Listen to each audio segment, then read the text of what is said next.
Welcome back to the Cyber Talent Matrix. We're diving deep into season 2, and today we are tackling a critical failure point running straight through the heart of the cybersecurity workforce development: our absolute obsession with paper credentials over verified hands-on capability.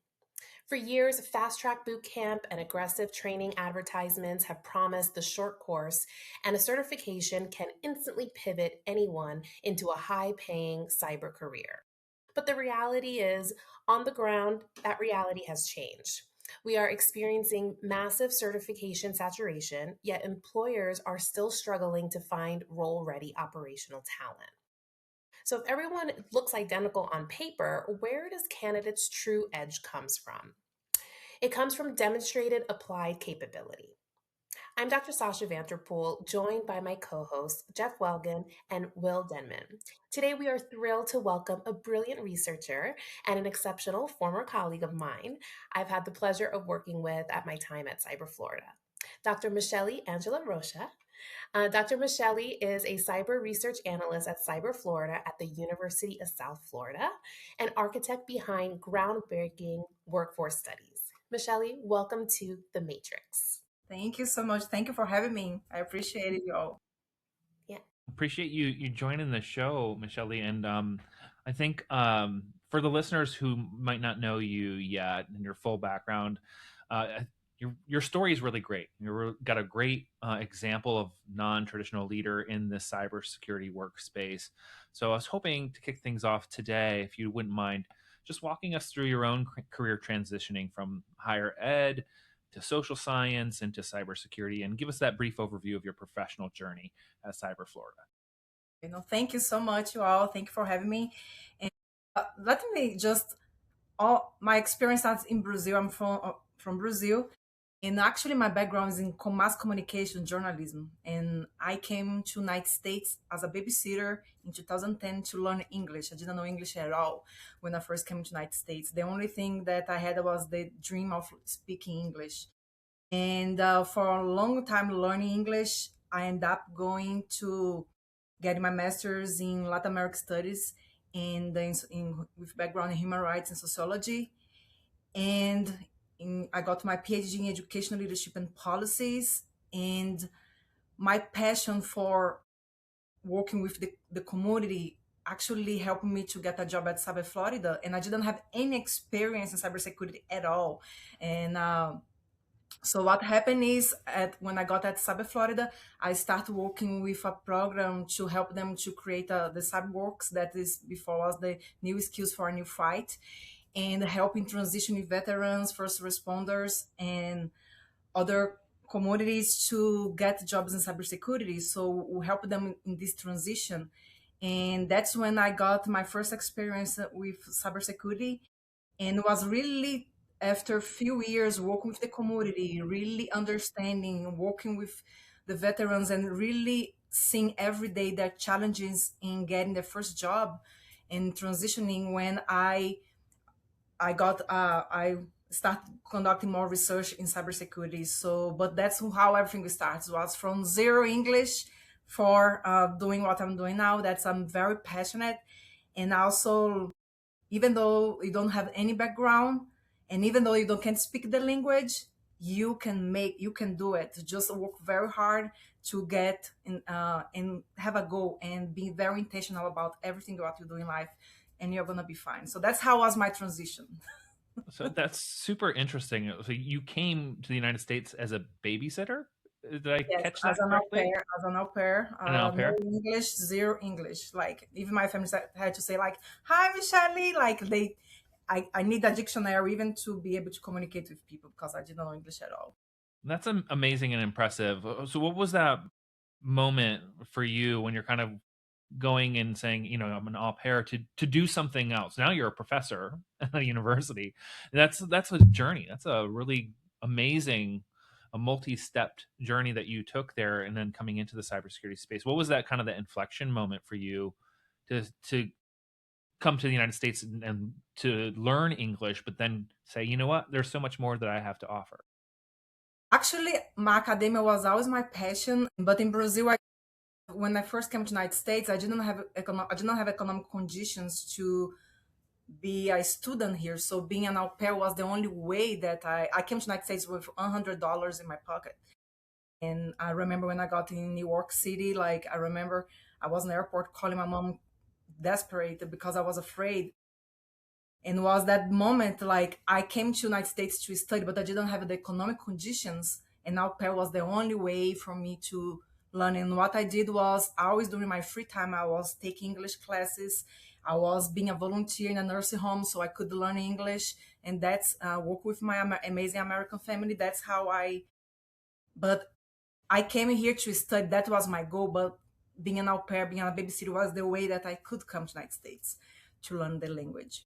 Amazing. Well, thank you so much for sharing that. And now you're at USF and you teach these rigorous qualitative academic research methodologies, but you also just like recently stepped up to teach basic stuff too, right? Basic cyber safety, AI literacy, even to senior citizens through your everyday tech AI and cyber safety course. So, how has that course or this course changed your perspective when you conduct your core cybersecurity workforce development research? Actually, it's amazing because, like I just told you, that I was going to the nursing home to as a volunteer. So that because I learned that being going to the nursing home, they were very lonely, the seniors there, and that's the way they could communicate. They will be happy with me there trying to learn the language.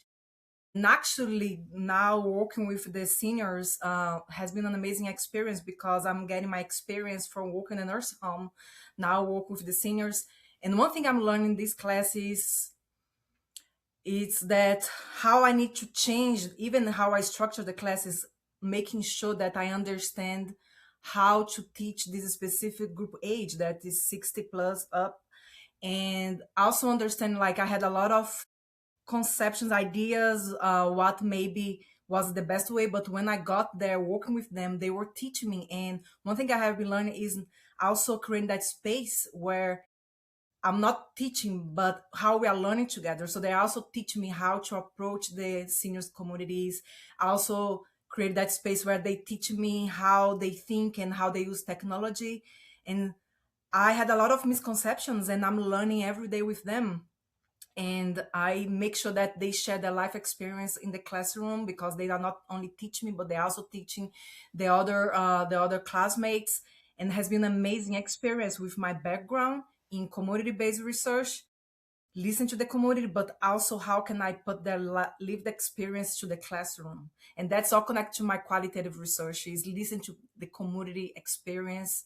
And that's how I approach my classroom. And it has been an amazing experience teach them about AI and helping them to learn how to use different types of ChatGPT, Gemini, Claude has been an amazing experience. That's great. Well, Yeah. thank you for giving back to that part of the community. It's a really important one as we think about digital safety, and especially with all the tactics and fraud and everything else that's out there. So, thanks Yeah. for your contributions there. Yeah. I Well, love that they're just so willing to learn, and the fact that they are even enrolled in a class like this, I think it's just wonderful. And I think about my own grandparents and, trying to explain things to them. And it's just so crazy when you think about like the journey that some of these people have been on. Like, they first got color TV or a television to begin with. And then now, they're able to have AI and to FaceTime and to, just to really be able to see through their eyes how much technology has changed over their lifetime when we think about, oh, when we first got internet and things like that. But for them, it's such a wide spectrum. So I can just imagine the stories that they share with you and just how cool it is to see it, through their eyes and their experiences. But again, I think kudos to you, but kudos to them for even signing up for the class and, being willing to learn and stuff.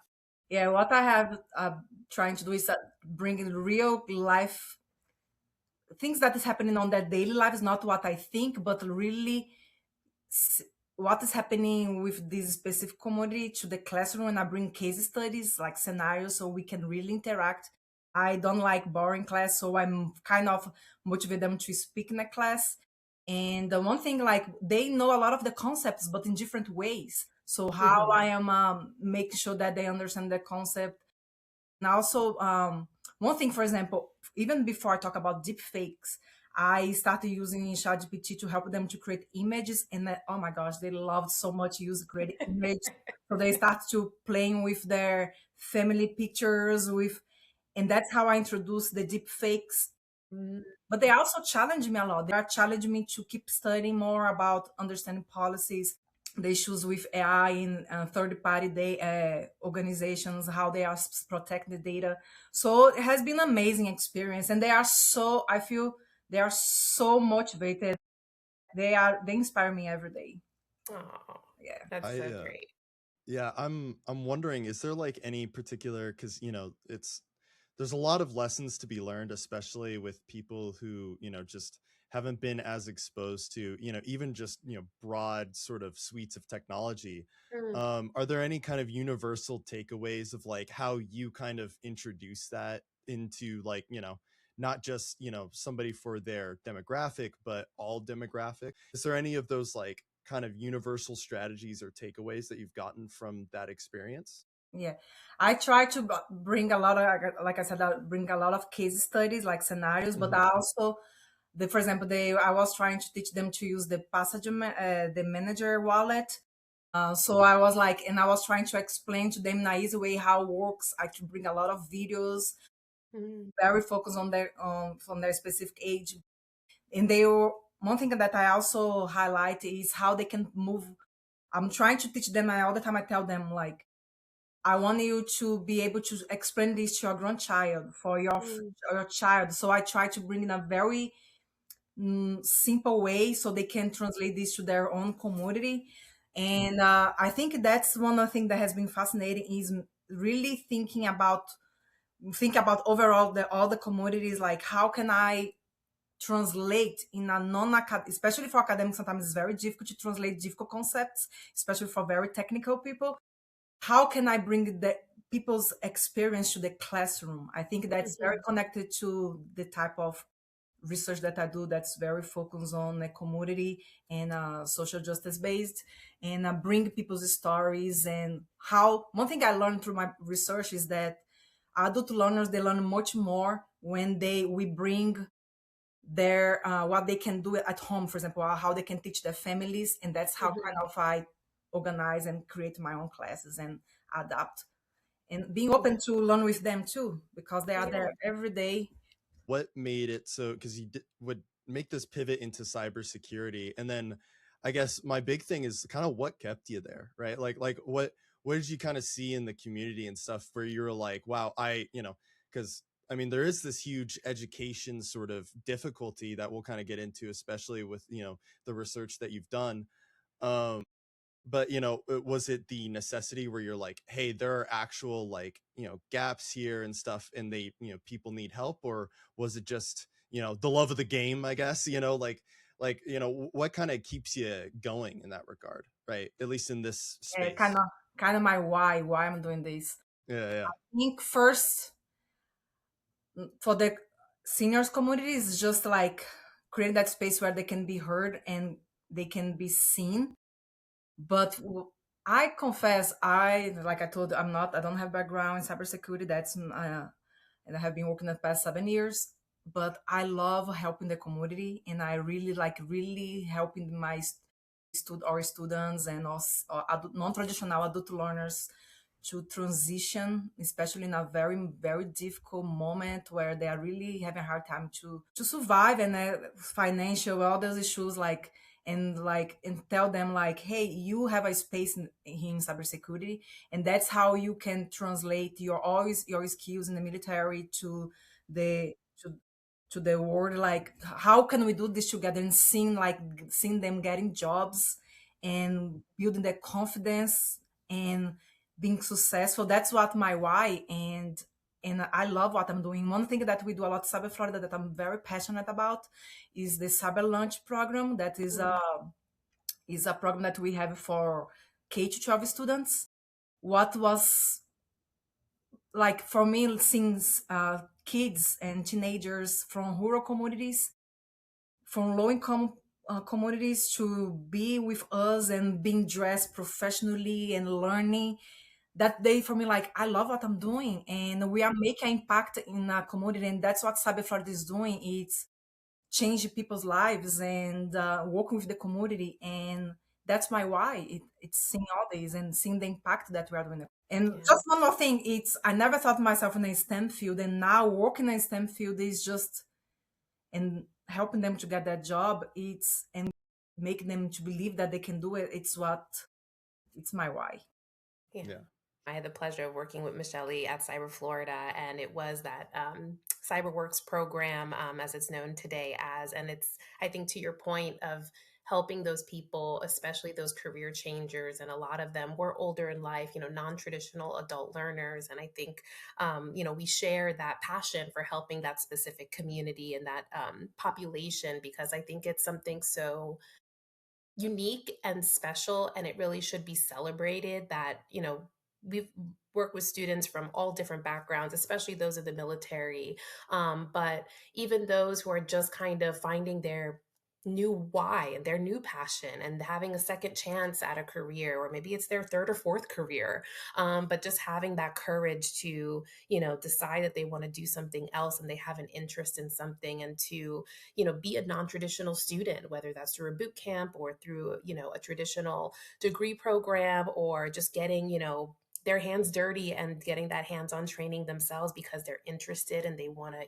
take a second chance at life, for this career. And then I think it goes back to the senior citizens as well, that they're not, allowing their fear or this unknown to scare them. They're embracing it and they're really trying to understand it and learn it.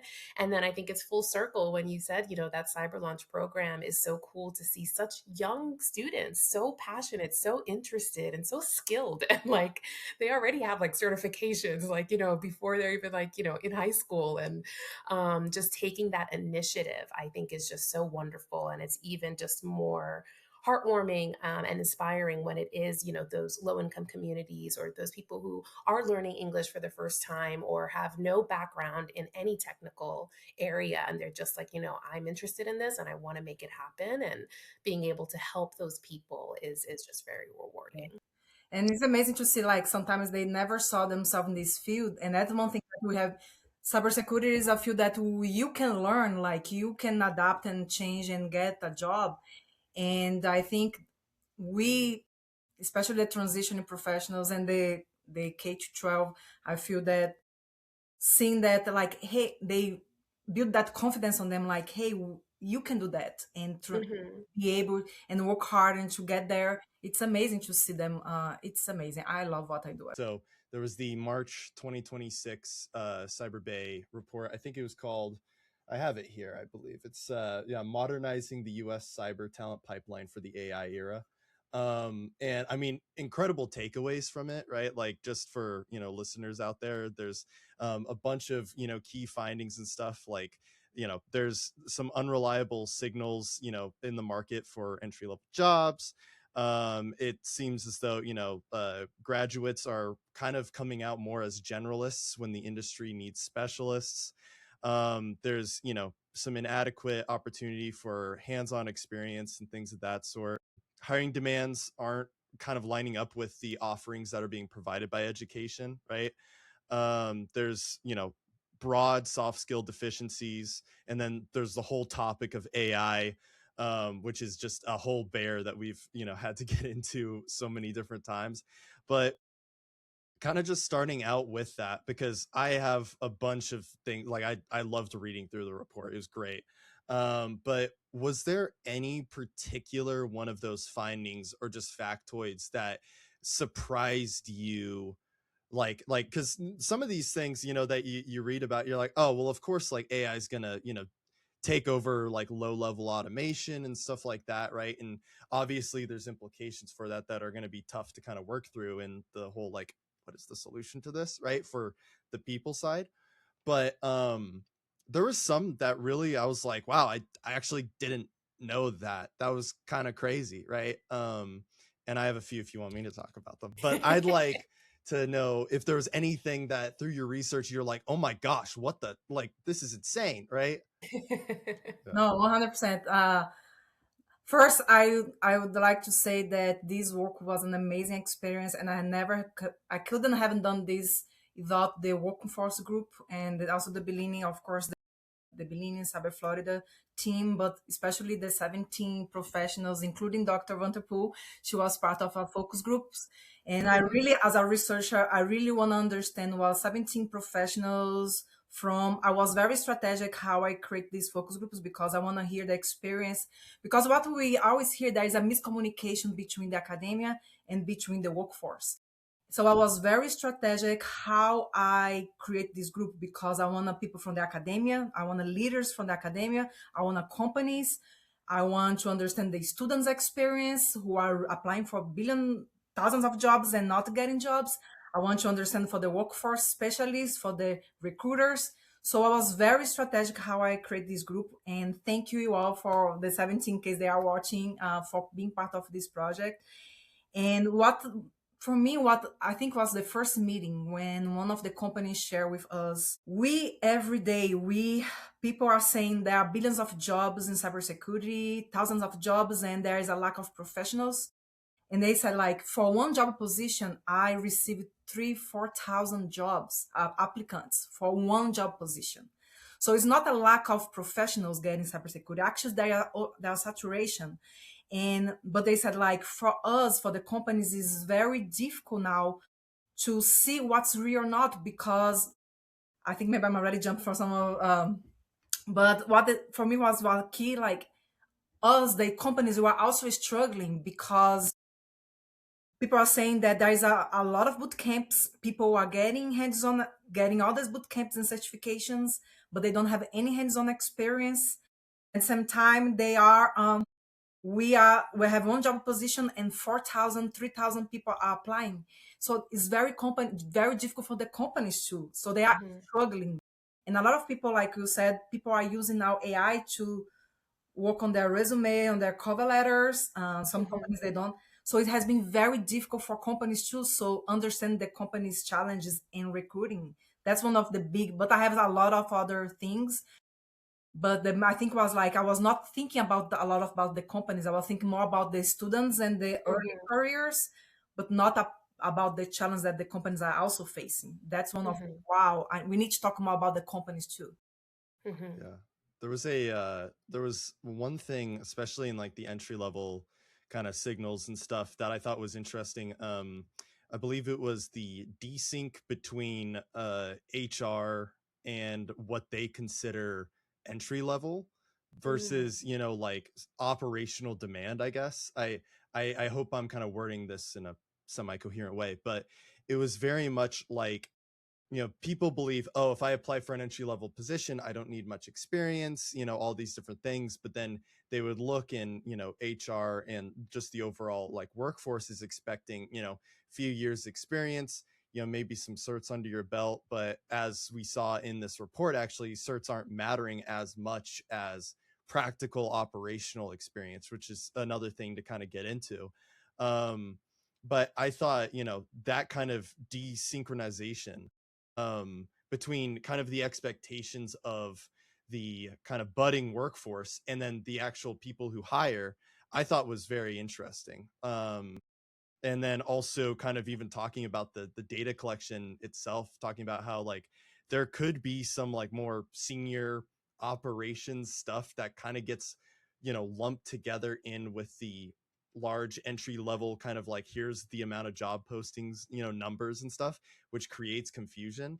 But man, I was like, that's kind of crazy. I didn't think about that, right? um and so yeah, I don't know, that was something I just, oh, so Yeah, good. I was actually, like, was yeah. their first meeting. The first thing that the companies say, like, we're not looking certifications like for entry level. I'm saying, like, of course there are more advanced certifications, but the first thing that I look, like, I'm not looking for certifications. Actually, what Mm-hmm. I have seen, and actually what the companies also share with us, we don't care about the class you are taking. Like, we care about the hands-on experience that you are doing. We care about, because everybody now has a certification, and the certifications is everybody, if you study for a certification, if you study in a style that you can pass the certification, you're gonna get. So you, what they are looking now, they said, like, what you are looking, it's what you are doing in your community. Mm-hmm. Are you being a volunteer in your community? Are you, for example, you can be, oh, I don't have enough hands-on experience. So how can I work on my church? How can Mm-hmm. I work in a nonprofit organization and help them educate maybe the company's nonprofit organization or your church to understand the importance of being secure? And they said like, I care more about what you do in your community and how you can show passion for cybersecurity than just trying to apply for a job that you're going to have a paycheck. I want to see passion. And that's Mm-hmm. how we are trying to, that's what they said. Like, of course, the education, but if you are not using these, they want to see what you are doing every day to improve yourself.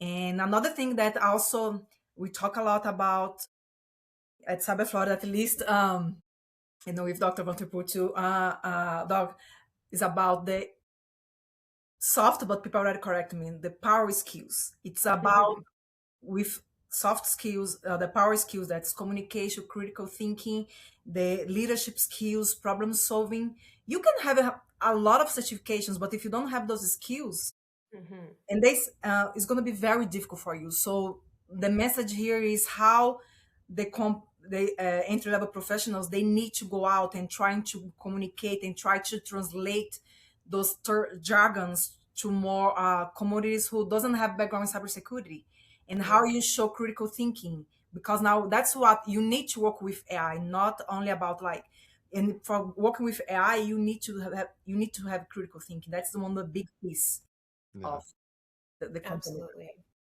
Problems. think that's what makes people look different. Like, we talked about it from the company's perspective. If you're getting this influx of applications, everybody's resume looks the same. So, those things that you mentioned of how are you able to, first of all, possess these power skills, but how are you able to communicate them, on your resume or in the interview to be able to show that that's what makes you different? And what are those things that you're doing that's going to be beyond the certification that you have or beyond the degree or whatever it may be? And I think that that was something that was really helpful being a part of the working group. Is the other report that you have, um, you know about it takes more than a certificate and a holistic model for cyber workforce education and program evaluation. And it really was Cyber Florida's, lessons and recommendations for being able to strengthen education awareness and workforce development programs and the research that you were able to conduct. And I think also, just having the experience of working, managing a program yourself, but then seeing, okay, how are other programs doing it, across the way? And I think, one, even just the difficulty of finding the data behind that of how are these programs first of all organized and being people taking advantage of them, and then kind of thinking about, okay, like, how are you deeming this program to be successful? Is it the job rates? Is it the certification pass rates? Is it these things? And how I feel like that study really was able to kind of pinpoint these things and be able to show that, okay, maybe we do need to change the way we are identifying or defining what success is. And I think, like you said, having that perspective from the employers is so important. And I think that's what made it like the perfect kind of data feed to go into the working group for. And being a part of it, it was nice being able to have so many different perspectives and be able to see, okay, like, well, what are you looking for? Like, or we don't care about certifications, or we want this or we want that. And then on the academia side as well, we're trying to prepare our students, to get these jobs. And I think that's the whole point of what Cyber Bay, locally here in Tampa, where we both are, is trying to do, and trying to, come together with academia, with employers, with the government, and make sure that we are collaborating, we are communicating with each other, because I do think at the end of the day, it's a more of an expectation gap instead of a talent gap, because talent is there. They're ready to work, they're willing to work, but it's about how are we making sure that they are having the proper pipeline to be able to get that job? So no question there, but just No, no, no. thoughts. 100%. And one thing that you also, as just connected to the past question, Hmm. is one thing that the companies also told us, the practitioners, they told us, because we have different practitioners in the group too. Entry level professionals, they are lacking basic skills, that's troubleshooting, like some very basic. So when they are going to apply for jobs, they can't do the basics. So for everybody who are entry level cybersecurity, make sure that you know the basics even before you apply. And you can create a home lab and you can create your own. So and you practice the basics, because if you can Hmm. do the basics, it's gonna be very difficult for the companies, because a lot of companies in the past 7 years I have been working on Cyber Florida, a lot of companies they share with us, they say, we can train you, but if you need to know the basics and you need to have the power skills, that's the soft. Hmm. But if you're not doing also your homework, it will be very difficult for get your entry level job position. And now we are now questioning there is really entry level job positions. Hmm. But I just want to mention that too, the basic skills. Make sure that you have the basic skills. It's it starts with help desk knowledge. So make sure Hmm. that you know those skills. Yeah, I remember it was something like, there were people that were coming in and they didn't really even know like the principles of like TCP/IP and stuff of that sort, and it's like, hey, we really like that's something background that you got to know, right? Or Mhm. fundamental. Well, and Hmm. also it seems like they're in the curriculum they don't really, they want specialists, like the industry wants specialists, but again, the like colleges and such and such will kind of make more generalists. And not only that, but it seems like there's not a, at least from what I gathered from the report, it seems like there's a lack of mentorship in terms of like picking a direction, right? Like, Hmm. do Hmm. you want to be in GRC? Do you want to be, Hmm. like, I don't know, red teaming, right? And doing a lot Hmm. of like, offsec and stuff like that, right? So it's that kind of thing of like narrowing down. And so, part of me wonders, what would be a good thing for, especially like, if people were trying to pick a direction, because if those resources aren't necessarily there, is it, should this be more experience based and that's how they find out, or what have you? But even then, there's everything feeds into one another, right? The opportunities Hmm. for experiential learning is Hmm. limited, at least from what people want, right? So Yeah. I feel like it's easy to say, oh, just go get an internship, but we know it's, so much harder to do that. but the internships are so few, at least based off of the Exactly. the postings and stuff, right?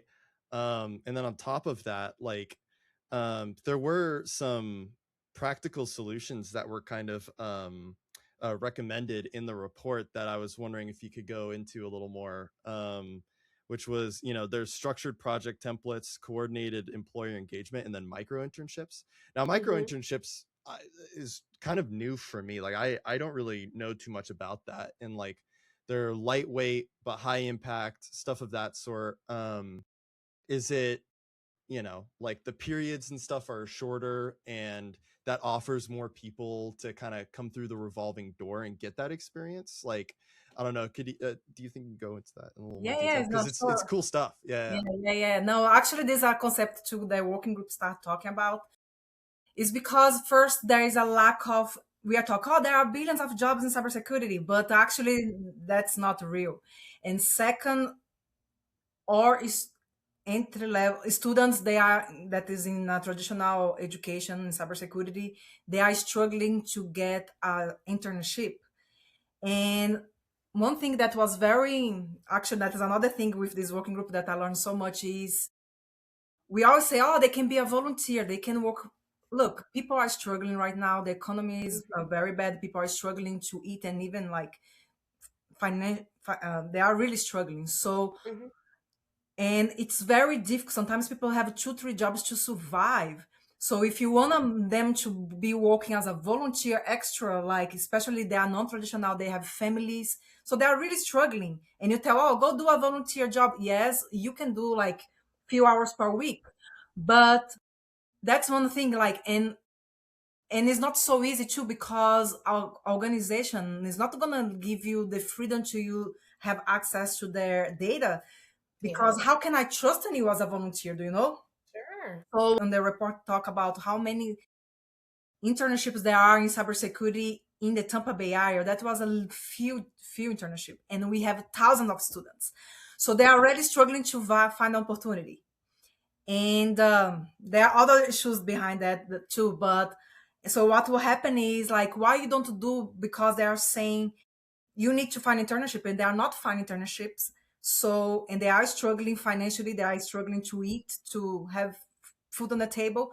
So how the universities, they don't put micro internships in the curriculum to make sure that they can have real, not theoretical, but hands-on experience, where they Mhm. only not work on their hands-on experience, but also their communication and power skills. So that's how, like, it can be blocks of learning through semesters where they can learn intensely, not just theories or virtual, like being very intentional how they create the micro internship, so they can, and they can help them to create their portfolios, and really when they go to the market they can talk about different jobs. And we also can, I read this study, very interesting, that now I can't mention. Sorry, I apologize. But was actually was in the military that they create this program where the participants, they were um, rotating in different positions, so they could get Mhm. experience in different fields in cybersecurity, so they could feel like prepare for different types of jobs, not just one type, but different types. And they could be exposed and in the end decide what they really want to do. So that maybe that's what we can do. And that's the goal. That's connect to Dr. Vanderpool, what she said about the Cyber Bay group. That's what the Cyber Bay in Cyber Florida has been trying for a long time. We together, Dr. Vanderpool and I, we in Ernie, we create this tailor mentorship. Mentorship, it's in your heart, and about, we have a match up that he comes and he really interact with each student, help them we tailor their the mentorship for them, what they need and what questions they have. I think mentorship is a huge, and the Hmm. research talks about the importance of mentorship in cybersecurity. That's the goal of Cyber Bay. So now we are in the second phase that's a little bit harder, that is to create a project, a series of workshops where we are going to give the students more hands-on experience, but helping them to translate and create their portfolios and their power skills, so they can apply for jobs and be able to communicate what they are learning and what the skills they have. Hmm. And how does that because again, talking about these micro internships and stuff, does that kind of solve also a lot of the problems that, like, so I believe, I don't know if this is like a Florida specific thing, but there was the, if you're maxing out your credits, and I believe you go over 120% or something like that, right? Then you'll start to get charged more. And so there's almost this kind of uh, what is it, decentivization, right? Like this thing of like, you shouldn't, like you're going to try and ride that limit, or like you can't go beyond that, right? Do you think like micro internships and things of that sort kind of help solve that, right, in that regard, where it's like, you know um again, they're more bite sized? And then also I'm thinking about, if you're rotating between different jobs and different focuses, rather than like, and it's not as committal, that actually could be a better feeler for like what you want to do, so like, does that kind of serve as like the big sort of solution for even stuff that's more like, organizational on the university side and stuff in that regard? Yeah, those policies were created more for helping the students to, because if you keep taking classes, it's going to be hard for you to graduate, and it's kind of a motivation for them to really graduate. Hmm. But because of the lack of internships, and that's why, but there are also policies that make harder for creating, like, change the curriculum. There's a whole bureaucracy with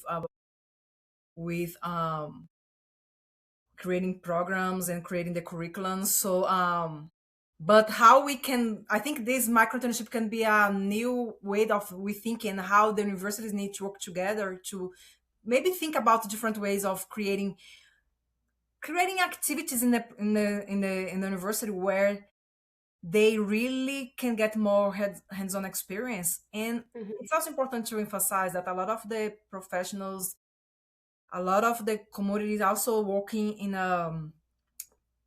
they are also working in a university, they are international students. And international students, they can't work out of campus until they finish the graduate, and that's another problem too, because we have a we have a lot of students who can't work outside of the campus, and you don't have enough hands-on experience on campus, so this make even more difficult, even harder for the students. So how we can need to create more strategies to update the curriculum and have more hands-on experience Yeah. and I power will skills. Power skills. Yeah, power skills. yeah. Yeah. I think that's what's important. And I think that, it can be really hard in traditional higher education because it just kind of goes at the state level or the university. Like it's a lot to change that curriculum. But that's what I did appreciate about the other report with it takes more than a certificate because you guys really kind of outlined the suggestion of a 6 phase cybersecurity education model that I do think these more boot camp or smaller programs that don't have to deal with the policies and curriculum stuff that are usually derived at the state level for state universities, that it's easier for them to adjust and make changes and to really use this research as a sort of best practices, to be able to really deliver a holistic program, because I think that goes to the mentoring piece that you're talking about, that professional development aspect, and even kind of just bringing it full circle of how we talked about these career changers and being able to communicate your skills and really allow you to get practice and that kind of micro learning, micro internship opportunity to get hands-on experience of just practice being a professional. And how do you communicate your skills in an interview, and how do you demonstrate what's beyond your resume and the hands-on experience that you've been able to get, hopefully in that program, because it really is touching all of those things and truly being holistic, and making sure that these type of programs are using this as a resource. I think it is really helpful, and how you guys were able to outline the different phases of that, to make sure that you are evaluating and making sure that you are providing different assessments and readiness, and being able to screen those participants to make sure that they are ready to take on and make this commitment, and really truly being able to change, how do you identify what that success looks like, and make them ready. So Yeah. um, just wanted to highlight that Yeah. as well. No, this I totally recommend. It's a kind of a long report, but this report, what we did was at Cyber Florida, we believe a lot in this holistic approach to Mhm. cybersecurity education. It's not only about the certification, and that's like based on your own experience with companies, work with the students, and work with a lot of different stakeholders, and we believe that is certification is one piece, and there is a whole like understanding all those like networking, power skills, soft skills I already talk about internship. There is a whole holistic approach in this report that you can see, but actually the 6 phase that we envision is about come from our own experience working with adult, non-traditional adult learners, and also with funders, because one of the challenges that we face working with non-traditional adult learners is, especially when you are working on no-cost programs, Mm, a lot of the participants, they apply for the training because they are motivated, mhm, but it's a lot of work, and some of them, they don't complete the training. mm, And we can give this opportunity for us people who really want to get the experience. So, and another thing, based on what the companies are saying, telling us, is that how we are measuring the progress of our students or the mhm, success. And a lot of the funders sometimes they ask, how is the percentage raise of passing rates and certifications? But actually, the companies, they are saying something different. It's about the hands-on skills and not only about the certification. So a lot of the funders, they think about only certification, but actually we need, and that's what this report talks about, is how we need to change the concept of success. mhm, Because a lot of the students, sometimes they pass in the second or third time trying to get a certification, and that's mhm, okay, and that's okay. And also we are also learning. So this phase, the 6 phase, was about, first we need to do a better screening how we are selecting participants to be part of our programs, because we want to make sure that we this who are in your program need to be the ones who are really want to get in the cybersecurity field, who has that passion. But we also, as a program managers, we also need to understand where they are and what skills they need. Let's measure first. Let's create an assessment, making sure that we know where they are and how we can make sure that we tailor our program to their needs. And that's when you work at the second, the third phase. We create the program, provide tailor mentorship, a very intense training where they're going to have to study a lot of hours. I have students who they gave up their full-time jobs to just study, and they are doing well today. And measure again the middle of the program how they are doing, how can we improve our program. It's not only about creating an educational program, but it's about measuring their how they got in the beginning, how they are doing in the create an assessment in the middle, and in the end. And in our programs, for example, we provide a voucher so they can get a certification.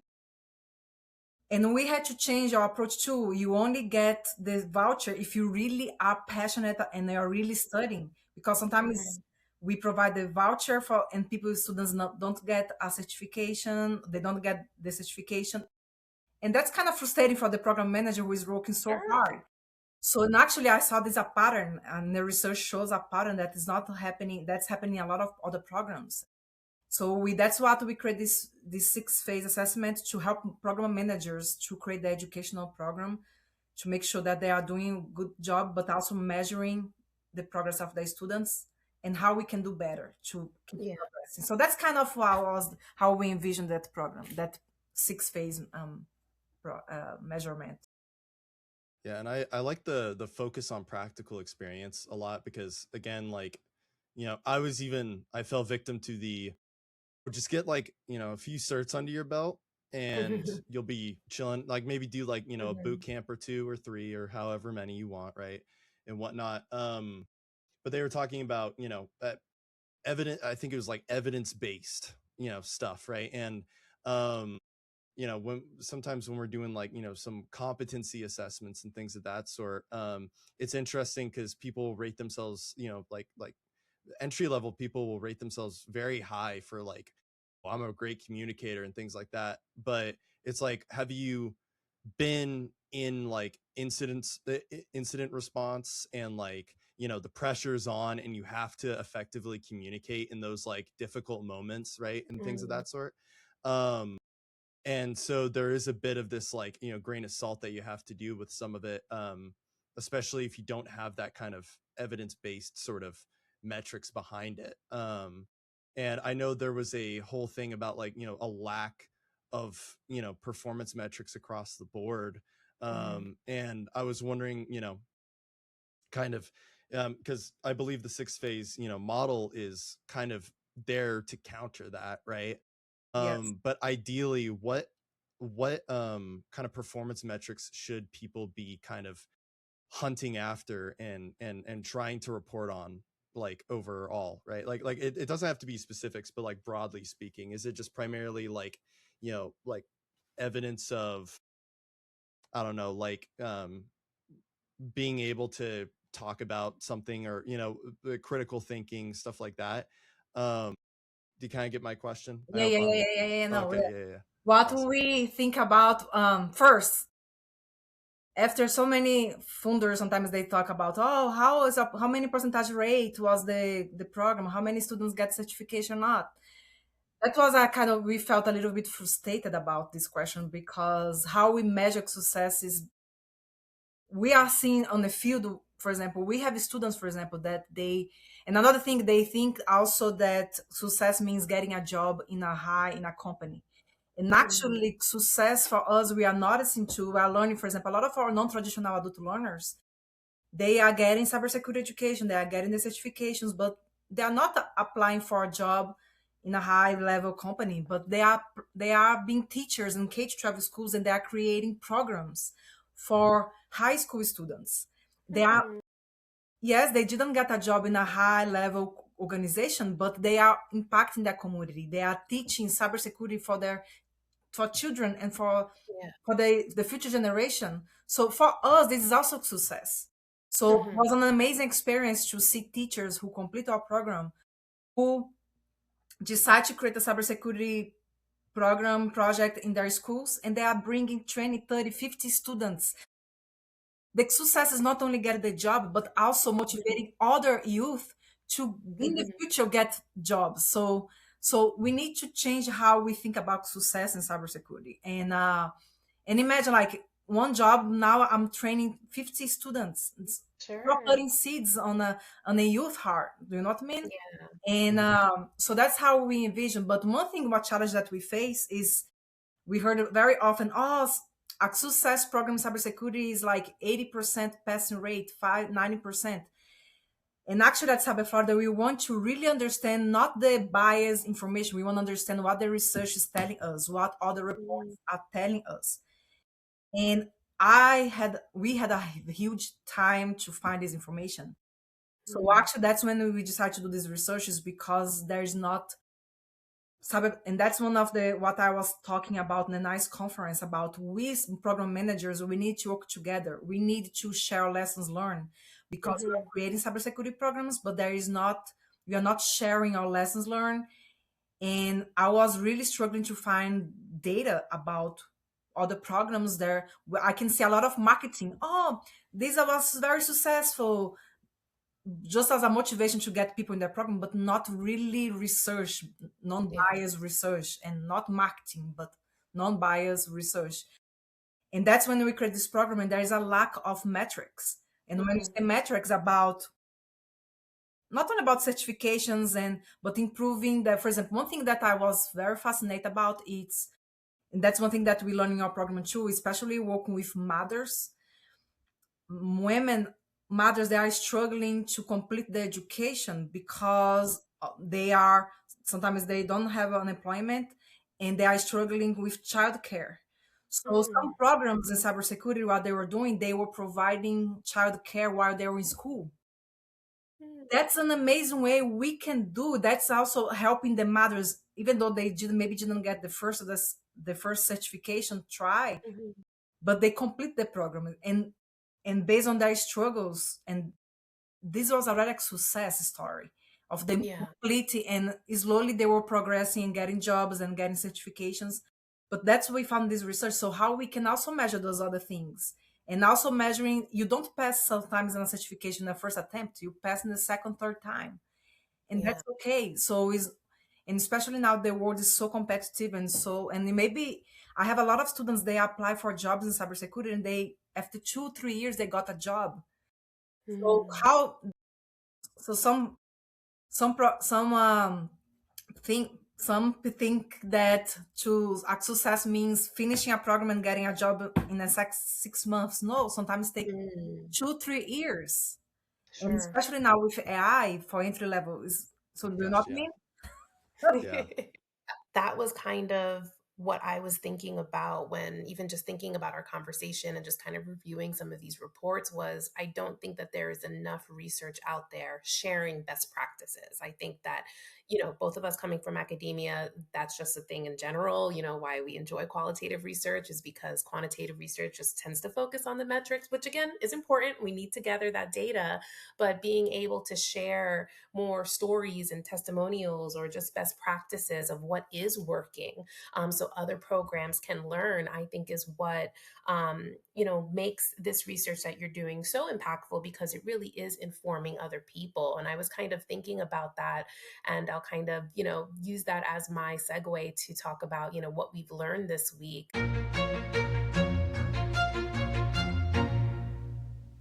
I was thinking about, the work that you and I have done, and the research here, and even the work that we do at SkillRex and working with these different organizations that do specialize in people transitioning into cybersecurity. And whether that's at the more traditional, they're graduating a traditional degree and going into the field, or they're non traditional learners, there is not enough resources out there and programs or just information out there available to teach programs, whether traditional or not, how to provide the holistic approach and that we kind of talked about like with that model, but specifically how to translate your skills.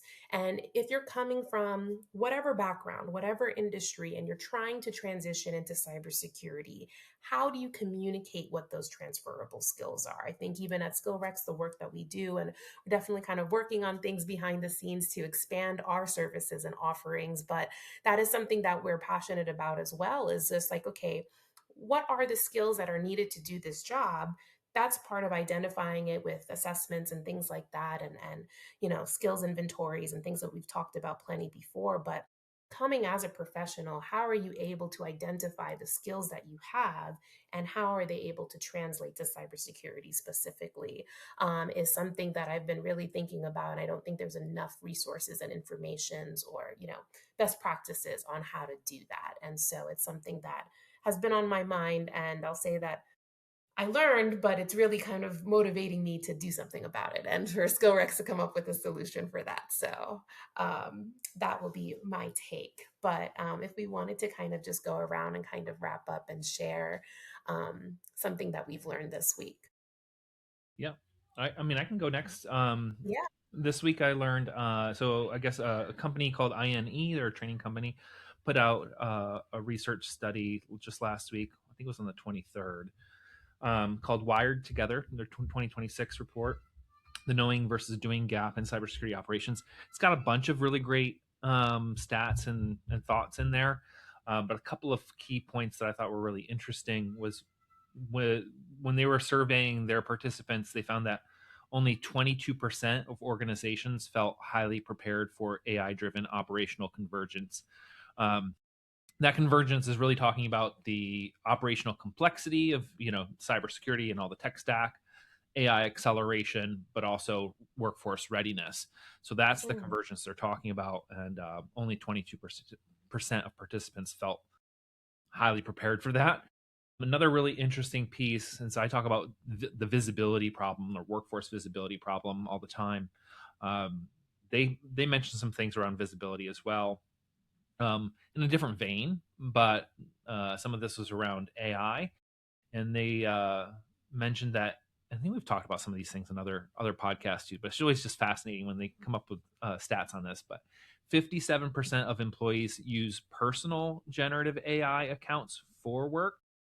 33% admit entering sensitive data into those unapproved tools. A little tricky. And then half of employees are already considered shadow AI users across organizations.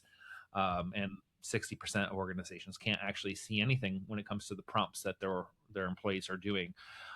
So I think that's kind of fascinating. I don't think it's surprising. I'll say no, that. but yeah, But I think but it's interesting to have the fascinating, right? numbers. Yeah. Yeah, when we're thinking about this operational convergence of how do you prepare the workforce on the tech side, the governance side, but also on your capability on the talent side, we have a problem that we need to fix. We see it, Hmm. it's clear, but not enough people are doing enough around it. So I just found that interesting and wanted to share it this week. Yeah. Yeah, the return of shadow IT and all that stuff. Oh my gosh. I yeah, I oh man. I I'm actually not talking about the AI this week, which is really nice. I'm changing it up a little bit.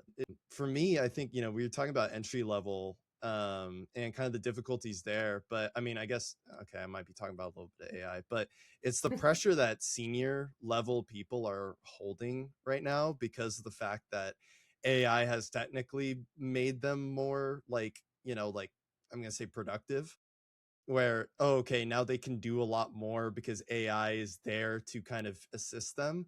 But Mm, what people have been finding, and this is something that I kind of garnered from the SANS report that we were looking at, a few months back, which man, time flies, but is that senior leaders and senior level personnel are basically feeling this tremendous weight because of the fact that again there's that assumed productivity increase, so now they're just getting way too much, right? And burnout has just been soaring, um especially in the senior level, right? But a lot of I'd read a lot of reports and they talk about burnout kind of being a big kind of mid-level sort of thing, but it's actually right now a lot of it is the senior leaders are getting like just pressured, and they are just in that hydraulic press of just work and expectations and stuff. And so um you know we got to dedicate some kind of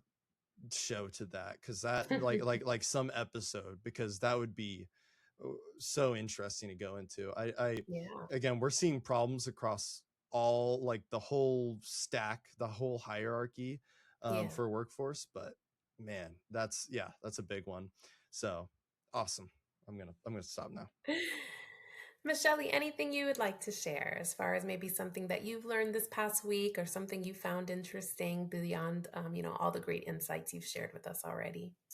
Yeah, one thing I was watching a webinar before a meeting, and the one thing that one of the group said was about the importance of you being problem solver now, with especially with AI now, how you need to improve your problem solving skills. So I kind of already talked about this, but one thing that the companies also share with me that was very we conducted on previous another research too that was is called the Cyber Unicorn, and they share with us that a lot of people they don't apply for jobs in healthcare, like in cybersecurity and Mm, healthcare. So maybe if some of the listeners who are struggling to maybe find a job, first try to be more multidisciplinary and try to look mm, different fields and and also maybe apply for healthcare, for example, cybersecurity in healthcare. That's something that was very. That's one thing that they share with us. Like a lot of people, when they finish a cybersecurity training boot camp, they want to apply for big companies, but actually apply for healthcare so you can get the experience. So that's something that they share with me that I want to share with the listeners. So other small fields too. Uh, like well, we have a lot of issues in mental health now. Maybe we need more mhm. cybersecurity professionals in like in the mental health in the health field, and so it's just like some of this feedback that they share with us that I want to share with you all. Yeah, That's no, it. I think that's Social that's science. good. Yeah, because you want to make sure that you're not just going for the big tech companies and expanding to other industries. Awesome, awesome. Well, that is a wrap for our episode 4. I want to give a huge thank you to my former colleague and dear friend, Dr. Michelle Angelo-Rocha, for reminding us that cyber resilience really begins with human resilience. If your organization is still measuring its security posture by the number of digital badges your employees hold, it's time that you rethink your strategy. You can read Michelle's full reports at cyberflorida.org, and we can link them in the show notes as well. Please connect with Michelle on LinkedIn and visit the SkillRex page to see how we are helping map these vital paths as well. Make sure that you subscribe to our YouTube channel and keep investing in your people. And I want to thank everybody today for their time, and we will see you next time on